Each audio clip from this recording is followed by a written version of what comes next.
Allah akan ganti segala kesedihannya menjadi kebahagiaan. Salah satu tanda orang itu mulai pulih, itu jantungnya stabil, nafasnya mulai tenang. Napas itu Bu, semakin sedikit frekuensi napas kita, itu semakin sehat kita. Sebuah penelitian. Ini dalam konteks sakit fisik dulu ya. Ada ribuan kasus orang-orang yang kena penyakit kanker, tapi bisa sembuh mendadak. Sembuh secara spontan. Diteliti. Tahu nggak hasil penelitiannya apa? Faktor terbesarnya itu semua kasus sama. Mereka yang bisa sembuh dari sakit kankernya adalah mereka yang sudah berdamai. Bismillahirrahmanirrahim. Sebuah penelitian. Ini dalam konteks sakit fisik dulu ya. Nanti Ibu boleh cari di internet. Ada seorang peneliti namanya, kalau saya nggak salah, Haley A. Turner. Ya. Jadi begini, dia meneliti ada ribuan kasus orang-orang yang kena penyakit kanker, tapi bisa sembuh mendadak. Sembuh secara spontan. Bukan cuma 1-2 kasus, Bu. Kalau cuma 1-2 kasus mungkin kebetulan. Dia menemukan setidaknya ada, kalau nggak salah 3.000 kasus. Dia kumpulin dari beberapa rumah sakit, ada 3.000 kasus orang yang punya penyakit kanker, tapi kok bisa sembuh secara spontan. Dan sembuhnya itu total, Bu. Diteliti. Tahu nggak hasil penelitiannya apa? Faktor obat-obatan itu cuma 10%, 20%. Faktor terbesarnya itu semua kasus sama. Mereka yang bisa sembuh dari sakit kankernya adalah mereka yang sudah berdamai. Mereka nggak lagi menolak. Kalau pakai bahasa kita nih Bu, mereka yang sudah ridho. Bu ya, kemarin saya di Cirebon, lagi ada acara di sana. Ada seorang ibu yang tiba-tiba merapat ya, mendatangi saya. Dalam hati, biasanya mau minta foto nih gitu. Saya kalau ada yang merapat minta foto Ustaz gitu. Tapi ternyata begitu dia merapat, dia bilang, Ustaz saya cuma pengen berterima kasih. Kenapa Bu? Saya tuh divonis kanker sama dokter dan kata dokter umur saya tinggal 2 bulan lagi. Terus suka ngikutin konten-konten Ustadz di YouTube, di sosmed. Saya ikut kelas-kelasnya Ustadz. Sampai satu titik, wasilahnya Ustadz, saya sudah bisa berdamai dengan keadaan saya. Dan Alhamdulillah Ustadz, sekarang saya masih bertahan. Sampai hari ini. Baru kemarin. Ini penting Bu. Makanya saya sering menyampaikan, Ibu, ibadah hati ridho itu besar banget nilainya di sisi Allah. Bahkan itu lebih berat kata para ulama dibandingkan ibadah-ibadah sunnah apapun. Jadi saat kita mengadu kepada Allah, mengadu itu dalam rangka mencurahkan apa yang kita rasa. Tapi bukan untuk berkeluh kesah. Ya Bu ya.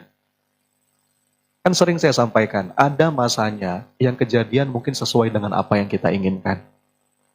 Kita kepengen A, yang kejadian A. Betul?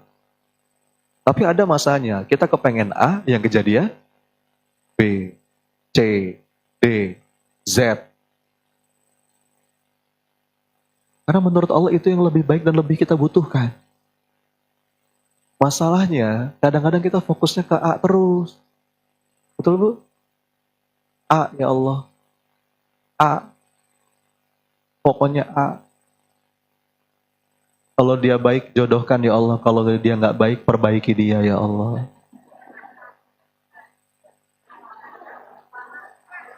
Itu. Ini penting ya. Kalau kita belajar berbagai macam pendekatan terapi untuk bisa melepas kesedihan, untuk bisa pulih, itu pasti Bu. Anda boleh cek, Anda boleh kaji deh. Saya cukup lama mempelajari berbagai macam pendekatan terapi jiwa, itu pasti pendekatannya Bu lewat napas. Lewat apa? Lewat napas. Napas ini punya hikmah yang begitu dalam. Ya Bu. Makanya kalau dalam dunia medis, barangkali di sini ada dokter atau ada tenaga kesehatan, salah satu tanda orang itu mulai pulih, itu jantungnya stabil, nafasnya mulai tenang. Napas itu Bu, semakin sedikit frekuensi napas kita, itu semakin sehat kita. Serius saya. Ya. Coba, ada yang pernah berhitung nggak? Ibu-ibu nih dalam 1 menit berapa kali napas? Hah? Ya. 1 kali napas tuh gimana Bu? Tarik, tahan sebentar, buang. Gitu kan? Nah sekarang saya mau nanya, ada nggak yang pernah berhitung dalam 1 menit berapa kali nafas? Enggak. Mau kita hitung nggak? Kita hitung ya. Saya pasang timer nih Bu. 1 menit aja. Oke. Nanti ibu-ibu hitung. Berapa kali napas. Nanti kalau sudah 1 menit saya bilang stop. Gitu ya. Gak usah dibuat-buat, napas biasa aja. Ya. Oke ya. Kalau saya bilang mulai, ibu mulai menghitung napasnya. Kalau saya bilang stop. Oke ya. Yuk, tenangkan dulu. Dimulai dari sekarang. Ayo. Dihitung napasnya berapa kali.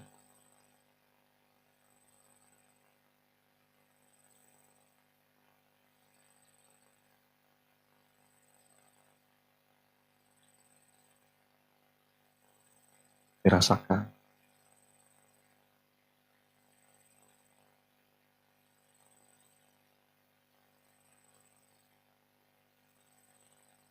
Baru 30 detik. Tengah jalan.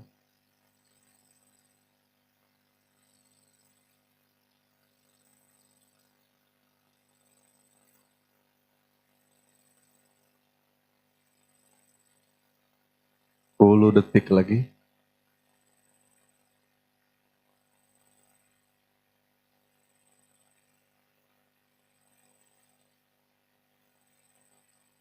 Oke, stop. Siapa yang ikut hitung? Ayo, berapa kali? Hah? 20, oke. 19. 25, oke.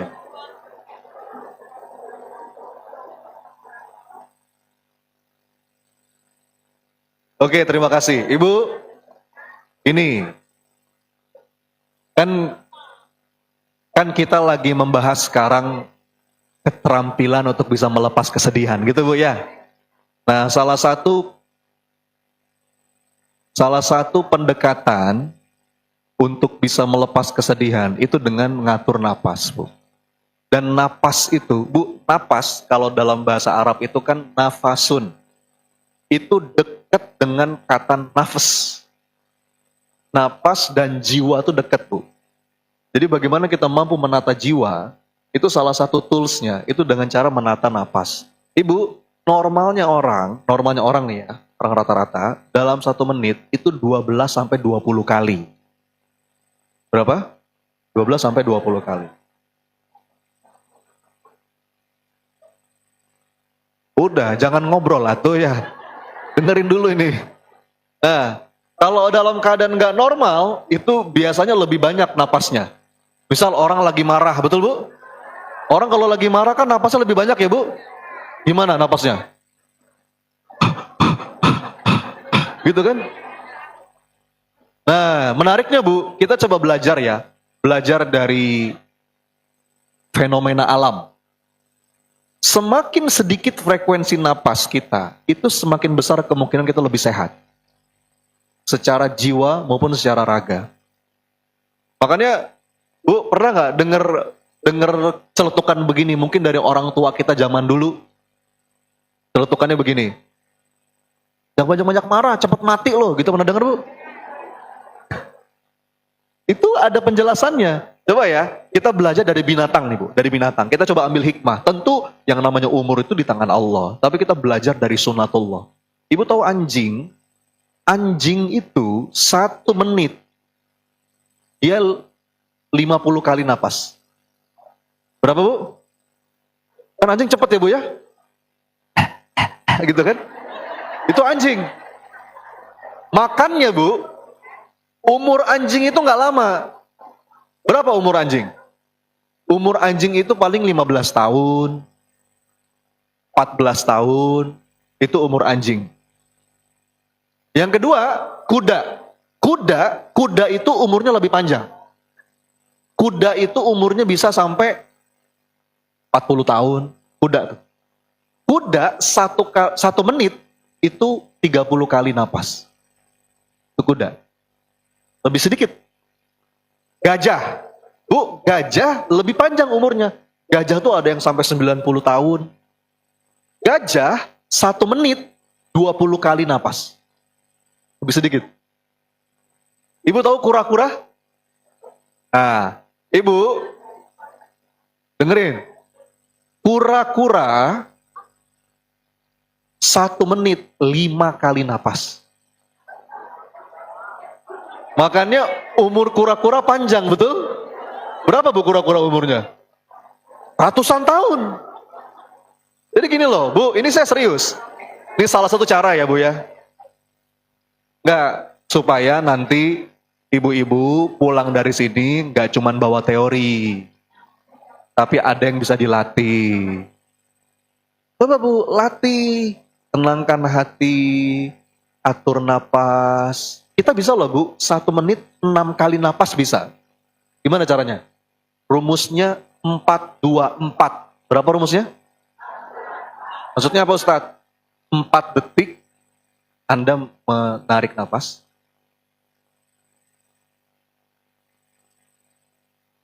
2 detik mungkin menahan sebentar, Ibu. Terus 4 detik lagi Anda hembuskan. Alhamdulillah. 4-2-4. Di jumlah berapa? 4-2-4. Di jumlah berapa? 10. Jadi kalau sekali napas 10 detik, 1 menit berapa? 6. 6 kali. Makanya Bu, kenapa nih kalau kita kaitkan ya, kenapa kok orang sholat tuh mestinya sehat? Karena dalam sholat itu kan rukunnya tumakninah Bu. Sholat itu mesti tumakninah Bu. Gak boleh kita sholat dalam keadaan terengah-engah tuh gak boleh. Makanya kata Nabi, kalaupun kita misalnya telat, wah udah mau qomat nih, kita gak boleh lari, itu gak boleh. Kalau kita lari pas sholat terengah-engah kan? Karena salah satu rukun yang penting dalam sholat itu tumakninah. Kita tenangkan hati, kita jiwai bacaan Quran. Dan itu kalau dikaji dari sisi kesehatan itu sangat berdampak. Jadi Bu, mengadu tuh kita ambil jeda. Tenangkan dulu, lalu kita adukan kepada Allah. Jeda itu penting Bu. Ya, saking pentingnya jeda dalam agama kita, dalam Islam, sehari minimal berapa kali jeda? 5 kali. Lewat sholat itu jeda. Bahkan kata Nabi SAW, sholat itu istirahat. Suatu hari Rasul bersabda kepada Sayyidina Bilal, wahai Bilal, arihni bis sholah. Istirahatkan kami dengan sholat. Ya, Anda bayangin Bu, Rasulullah itu memaknai sholat sebagai istirahat. Sholat itu istirahat. Kan beda banget ya sama kita. Kita sholat beban. Ya enggak Bu? Rasulullah memaknai sholat itu justru untuk melepas beban. Ya Bu? Makanya sholat itu lengkap Bu.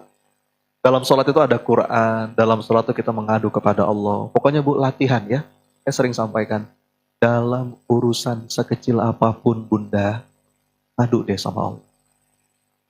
Bahkan ada hadisnya kata Nabi, untuk urusan garam di dapur saja, bilang, untuk urusan sandal putus kata Nabi, bilang ke Allah. Coba saya mau nanya, Ibu pernah nggak jujur, sandal putus nih, terus angkat tangan, ya Allah, sandalku putus. Ayo, pernah nggak?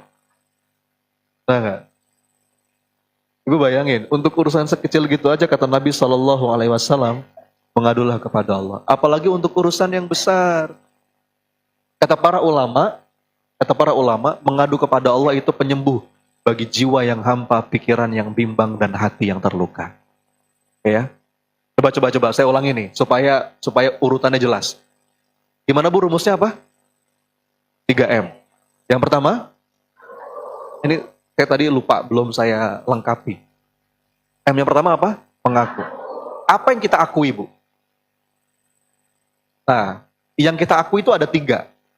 Coba ya, saya lengkapi ya. M yang pertama apa? Mengaku. Nah, turunan dari mengaku itu ada 3. Yang pertama, mengakui rasa. Betul ya? Allah, sakit ya Allah. Ya Allah, aku sedih ya Allah. Ya Allah, aku capek ya Allah. Gak apa-apa Bu. Yang pertama, mengakui rasa. Ini dalam keadaan sedih nih Bu. Dalam keadaan sedih, akui. Terus berikutnya kira-kira apa lagi yang perlu kita akui? Ayo jawab. Hah? Nah, biasanya kalau saya tanya, apalagi Bu yang perlu diakui, langsung Anda jawab, aku salah Ustaz. Padahal ngaku salah nomor 3. Ada yang lebih dulu perlu kita akui sebelum kita ngaku salah. Ayo ngaku apa? Hah? Sama, dosa salah sama Bu. Nah, kata kuncinya ada dalam doa Sayyidul Istighfar. Kita lihat urutannya ya. Hafal kan? Nih, lihat urutannya. Abu ulaka, terusin. Bini matika, lagi. Baru habis itu, wa abu ubi dambi. Nah, takdir. Coba yuk kita baca yang lengkap. Hafal semua kan? Ibu, kalau nggak hafal rugi. Saya titip doa Sayyidul Istighfar itu dihafalin. Kalau bisa jangan pernah luput kita baca tiap pagi, setiap petang. Habis sholat subuh, habis sholat asar misalnya. Kata Nabi SAW, kalau kita baca doa ini, ya pagi hari, petangnya kita wafat, surga baginya insya Allah. Kalau kita baca doa ini, paginya kita bacanya petang, paginya wafat, surga baginya. Ya, coba yuk. Dari sini ada pengakuan. Inti dari Sayyidul Istighfar itu ngaku. Yuk coba dibaca gimana? Bismillahirrahmanirrahim. Ayo sama-sama. Allahumma anta rabbi la khalaqtani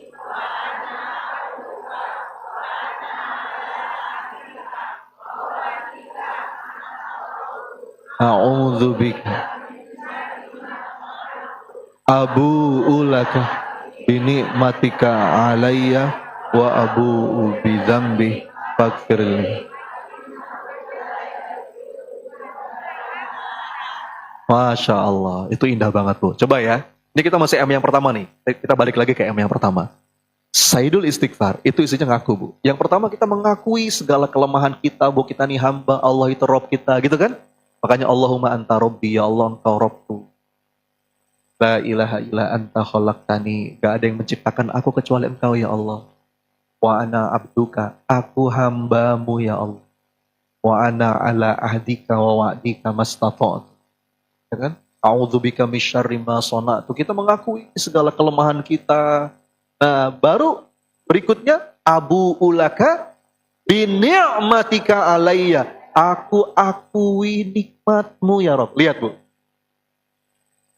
Ini doa Sayyidul Istighfar, penghulunya istighfar. Tapi urutannya itu setelah kita mengakui rasa, mengakui kelemahan, berikutnya ngaku nikmat. Ibu tahu nggak apa yang bikin orang itu nggak lepas-lepas dari sedihnya? Karena dia tuh kadang-kadang suka fokus dengan yang hilang, fokus dengan yang nggak ada, fokus dengan yang terlepas, tapi dia lupa padahal bersamaan dengan itu ada begitu banyak karunia Allah. Betul Bu?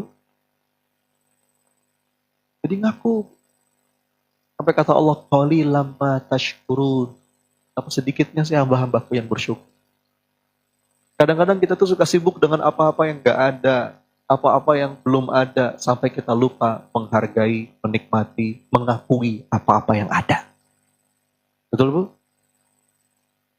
Makanya kaidahnya kata para ulama, orang yang tidak sadar atas nilai suatu nikmat, biasanya dia baru sadar ketika nikmat itu sudah hilang dari dirinya. Kita baru sadar nikmatnya sehat kalau lagi, kita baru sadar nikmatnya nafas kalau lagi sesek. Kita baru sadar keberadaan seseorang itu sebuah anugerah ketika orang itu sudah pergi meninggalkan kita. Waktu dia ada kita biasa aja, Bu. Taken for granted istilahnya gitu. Tapi ketika dia sudah nggak ada, kita baru ternyata keberadaan dia itu sebuah anugerah dari Allah. Jadi Bu, bagian dari mengaku, turunan dari mengaku, itu ngaku nih. Saya nggak pedulilah Bu, sesedih apapun cerita Anda. Saya jamin demi Allah, ini nggak pakai insya Allah Bu. Saya nggak pakai insya Allah, saya bilang demi Allah. Kemudahan, karunia, anugerah yang Allah berikan jauh lebih banyak daripada apapun yang kita sebut sebagai kesulitan. Demi Allah. Anda udah hafal semua ayatnya kan? Yang mana ayatnya? Inna ma'al usri yusra. Terusin. Tapi kenapa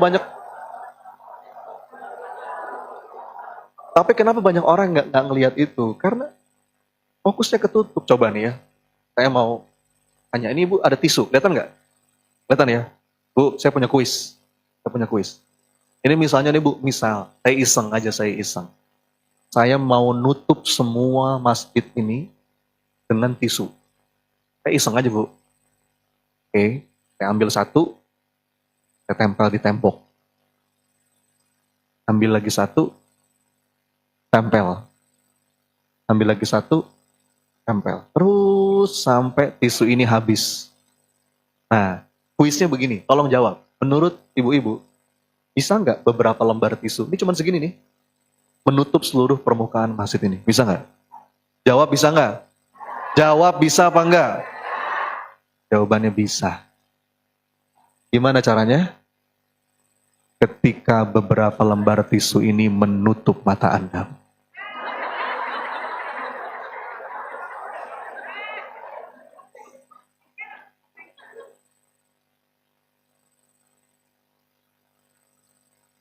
Ibu, jangankan cuma nutup masjid ini, bahkan beberapa lembar tisu ini bisa menutup bumi dan seisinya, betul? Kalau kita taruhnya di sini, Bu.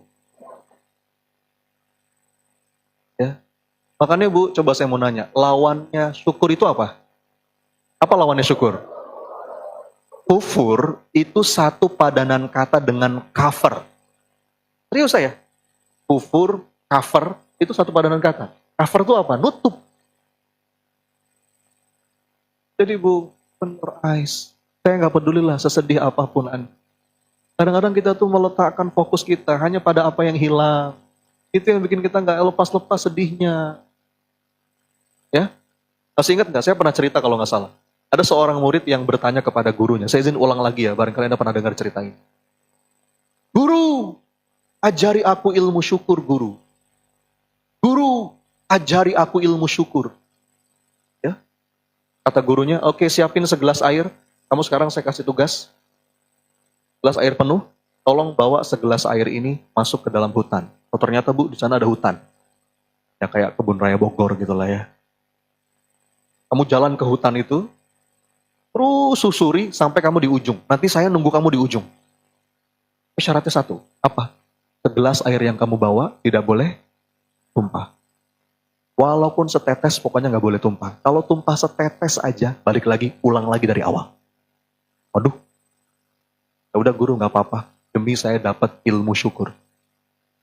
Akhirnya Bu, sama si murid ini, siapin segelas air, dia masuk ke dalam hutan. Jadi apa syaratnya? Jadi gimana caranya supaya nggak tumpah kira-kira bawahnya?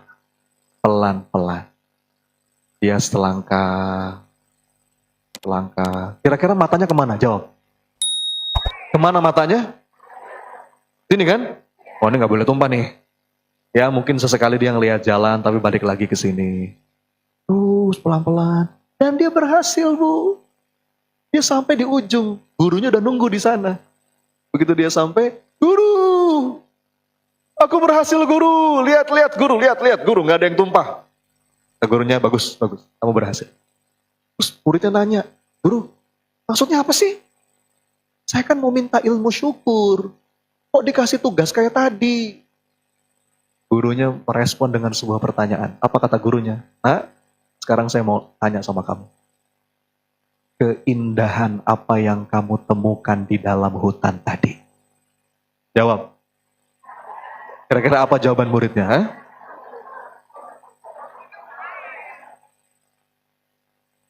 Bingung muridnya, Bu. Ah, keindahan. Keindahan apa, guru? Aku nggak lihat apa-apa. Kenapa dia nggak lihat? Padahal, Bu, ketika diajak balik lagi sama gurunya, di jalan yang tadi dia lewatin, ternyata di sudut sebelah kanan ada danau bagus banget. Tapi dia nggak lihat itu.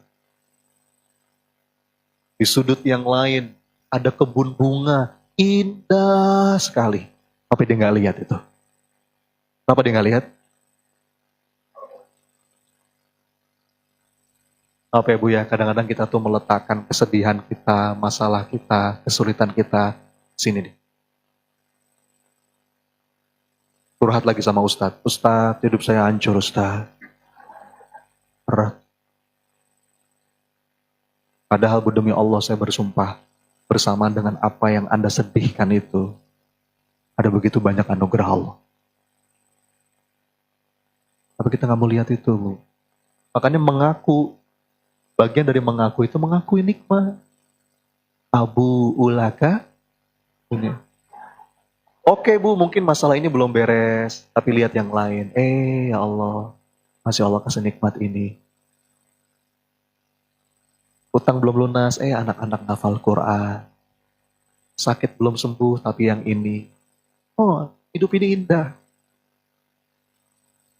Abu ulaka bini'matika alayya, baru wa abu'u bidhambi. Baru ngaku dosa. Karena gini, Bu, ya dosa kita banyak, tapi demi Allah, nikmatnya Allah jauh lebih banyak. Betul? Makanya saya suka tuh, Bu, ada satu nasyid yang saya seneng banget. Judulnya Mengemis Kasih. Ini. Allah, dosaku menggunung tinggi, tapi rahmatmu melangit luas. Harga selautan syukurku hanyalah setitik nikmatmu di bumi. Bu, kita mau mentok kayak gimana pun bersyukur, itu gak kekejar. Saya pernah bikin status, Bu, di sosmed. Bikin konten. Kontennya begini. Segala sesuatu yang berlebihan itu gak baik. Meskipun itu hal yang baik. Saya ulang ya. Saya bikin konten, Bu, di Instagram waktu itu. Saya bilang begini. Segala sesuatu yang berlebihan itu gak baik. Meskipun itu hal yang baik. Iya kan? Contoh, ibadah aja, Bu, kalau berlebihan itu gak baik. Dulu di zaman Nabi pernah ada sahabat, ya Rasulullah, aku mau puasa terus, pokoknya aku gak mau buka. Ya Rasulullah, aku pengen sholat malam terus, aku gak mau tidur. Itu ditegur sama Nabi. Gak boleh. Ada waktu puasa, ada waktu buka. Ada waktu sholat, ada waktu tidur. Itu kata Nabi, Bu. Ibadah aja kalau berlebihan itu gak boleh. Terus ada yang komen, Bu. Komen ini bikin saya berpikir. Komennya begini. Ustaz, bagaimana kalau bersyukur? Apakah bersyukur berlebihan itu nggak baik? Nah, ayo coba jawab. Gimana jawaban? Meskipun itu hal yang baik, gitu kan? Nah, bagaimana dengan syukur? Ayo jawab. Apa jawabannya? Apa jawabannya? Ini bagus pertanyaannya, Bu. Gak pakai kecuali. Ini jawabannya. Dalam hal bersyukur, kita nggak mungkin bisa berlebihan. Kenapa? Sementok-mentoknya kita syukur, Bu, itu masih stres. Masih nggak ada apa-apa dengan nikmat Allah yang Allah kasih. Betul? Jadi, Bu, ini rumus yang pertama, M yang pertama. Coba kita balik lagi, ada berapa M? Apa M yang pertama? Apa yang diakui? Satu, mengakui rasa. Ya Allah, akui aja. Allah sedih, ya Allah berat, ya Allah. Bukan aku gak ridho, ya Allah, tapi aku capek. Gak apa-apa, Bu, ngomong gitu, ngadu sama Allah. Nah, berikutnya ngaku apa? Ngaku nikmat. Abu ulaka bini'matika alayya. Baru ngaku dosa. Makanya kata Kata Nabi SAW, man lazimal istighfar ja'alallahu min kulli haznin farah. Barang siapa yang melazimkan istighfar, maka Allah akan ganti segala kesedihannya menjadi kebahagiaan. Nah itu M yang pertama. Mengaku. Bungkus? M yang kedua. Apa tadi M yang kedua? Pokoknya Bu, latihan. Ngadu kepada Allah. Demi Allah Bu, mengadu kepada Allah itu penyembuh bagi jiwa yang hampa, pikiran yang bimbang, dan hati yang terluka. Bu, kecenderungan kita tuh sukanya curhat gitu ya. Saya kadang-kadang kalau ada jamaah datang curhat, saya tahu ini jamaah nggak butuh solusi sebetulnya. Dia pengen cerita aja. Saya dengerin. Biasanya orang kalau udah cerita lega, betul nggak? Nah, apalagi kalau kita ceritanya sama Allah, Bu. Ya. Kalau kata seorang guru tuh, orang-orang beriman itu Bu, menangis dan mengemis ke langit, kemudian bermanis di bumi. Nah, coba gimana kalimatnya? Menangis dan mengemis ke langit, kemudian bermanis di bumi. Jadi Bu, kalau kita mau nangis, kalau kita mau mengemislah di atas sajadah. Malam-malam, ya Allah, ya Allah. Dan ketika kita ketemu dengan manusia, udah nggak ada lagi yang bersisa dalam wajah kita kecuali cerah ceria, wajah yang manis. Bukan sebaliknya, kok mengemis sama manusia.